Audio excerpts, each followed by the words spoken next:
When Iran sends a drone swarm toward one of our destroyers, the instinct is to reach for a missile. That is the wrong engineering answer, and our Navy figured that out before the first drone left Iranian airspace. 9 United States Navy destroyers operating in the region carry laser weapon systems. 8 of them carry the ODIN system, the optical dazzling interdictor Navy. And ODIN does not destroy drones, it blinds them. That distinction is the entire engineering story. A surveillance drone navigates using optical sensors and cameras. Its targeting system, its navigation, its ability to communicate coordinates back to a shore-based launch platform, all of it depends on sensors that can see. ODIN projects a concentrated beam of directed energy at a drone's optical sensor. The beam overwhelms the sensor's dynamic range, the same principle as shining a flashlight directly into a camera lens.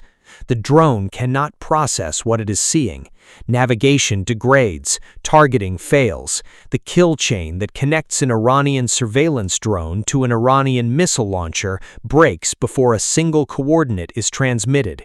The drone is not destroyed, it is made useless. And the cost of that engagement is measured in electricity, fractions of a cent compared to $2.1 million for a single Standard Missile-2 interceptor. Here is the engineering reason that matters against a swarm specifically. A drone swarm is designed to overwhelm missile defense by presenting more simultaneous targets than an interceptor magazine can service. Our Navy carries 90 to 96 missile cells. Against 50 drones arriving simultaneously from multiple vectors, that finite magazine is the strategic vulnerability Iran spent years calculating. A directed energy system has no magazine.